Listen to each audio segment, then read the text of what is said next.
Good morning.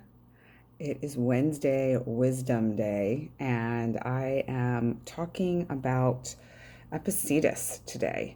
He was a Greek philosopher who lived at the end of the first into the early second century.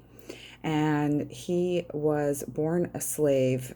He had a very complex and complicated life, but lived from the mindset or the intellect of um, we as human beings have um, a lot of control over our lives, our thoughts, how we perceive things. So some of his biggest ideas or focuses on his philosophies were around um, personal freedom, integrity, and self-management. And the self-management piece really jumped out at me because I think right now one of the big things is we're all um, so I guess I don't want to say we're all because that's a very general, blanketed statement.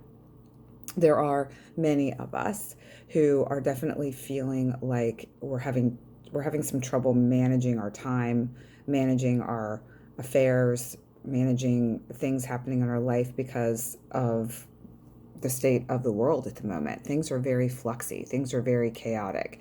And, even simple tasks like, going to the grocery store require a lot more effort and energy than they used to. I know I was talking with a girlfriend who owns her own business, and she's looking to get some of the financial supports that are available. And it's a huge undertaking. She also has a son who has a disability, and she's looking to get some financial support for him because he can't work. He can't um, get out there and do some things that he would normally do based on the current health crisis. And that's been a big hurdle to overcome as well. So just simple day-to-day tasks are taking on a whole new meaning. One of Epictetus's quotes that I think really speaks to where we are and how we are moving through our life is this. I'm going to read it to you. Remember, it is not enough to be hit or insulted to be harmed. You must believe that you are being harmed. If someone succeeds in provoking you, realize that your mind is complicit in this provocation, which is why it is essential that we not respond impulsively to impressions. Take a moment before reacting, and you will find it easier to maintain control. So this also speaks directly to what I talked with you guys about yesterday, which is, finding that pause before you react to someone, respond to someone, going within what is happening within me that is creating or causing this reaction. Why do I feel like this? Where is this coming from? Epicetus has two central ideas that he pulls from for his mindset, for his philosophies that he shared that are still valid and valuable today. The first idea, which was mentioned in the quote, is impressions. And impressions in Epicetus's mindset was how people perceive their circumstances to be, which can be colored by the beliefs that you hold. So if, for instance, if you hold the belief that marriage is sacred and it's a vow that cannot be broken, then the option for disentanglement or divorce, most people call it, isn't an option for you. That's taken off the table. Or if it comes to a point where it feels like that's something you really need to do, it's going to be really difficult for you to lean into that option because it is against your beliefs. It's against what you hold dear. And so that's the impression you have. So your thoughts, your actions are going to be from a place where your impressions, your beliefs take hold. And so in the quote here it says, it is essential that we not respond impulsively to impressions. So if someone is sharing something with you and it's completely antithetical to who you are and what you believe, do you react right away and maybe attack the person or defend your viewpoint? Or do you allow them to share theirs and see if there's a common middle ground? Is there a way that you can share your thoughts in a respectful way that honors where they are and hopefully they honor where you are? The second central idea of Epicetus is volition.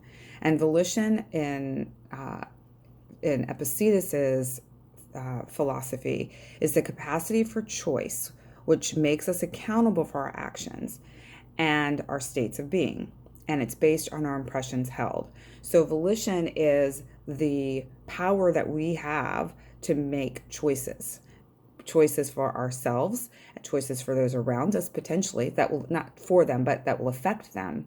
And then who do we hold accountable for how we feel and for the actions that we take? Ourselves. And those actions are based on the impressions we have, the beliefs that we hold. So it's so simple yet so profound if we have an understanding of how to approach things that come up in our lives, how to approach those things that maybe feel heavy. And which leads me to another quote, which is, it's not what happens to you, but how you react to it that matters. So, that is so true in our lives that, things happen. And I believe it's Byron Katie who says, things don't happen to you, they happen for you.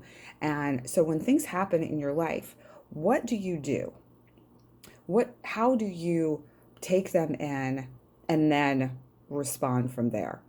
Do you immediately go into whatever pain or angst that comes up and then launch off from that point? Or do you take a moment, again, similarly what I talked about yesterday, take a moment, feel into it. Why do I feel this way? What can I learn from this? And then from that place, respond and find that it will feel better. It will feel easier. You will not have any second guesses or regrets about how you handled a certain situation. And then another quote is, circumstances don't make the man, they only reveal him to himself. So when things happen in your life, they're showing up, they're happening in order to show you parts of yourself. Again, that's why you're going within, you're feeling into, you're asking the questions. And we are not disturbed by what happens to us, but by our thoughts about what happens to us. Another Epicetus quote. So when you think back on something, maybe in the recent past, that really got you stirred up, you were really upset. You were either sad, mad, angry, and I'm sure most of us can come up with a few things in the past weeks that have created that feeling in us.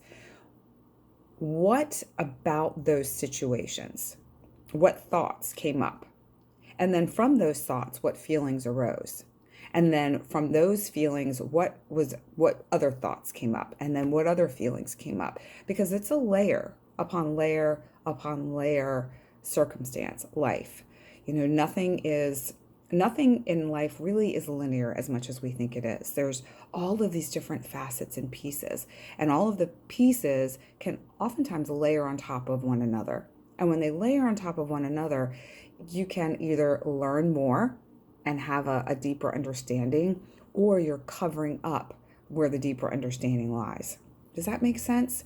So either you take a deep dive into what's coming up and you get an understanding, or you continue to have thoughts and feelings that pile on top of each other, and you're getting further and further away from the truth and the essence of what it is you need to learn or know about yourself. And oftentimes when you're piling these thoughts and feelings on top of each other, we're blaming outside forces. We are taking on,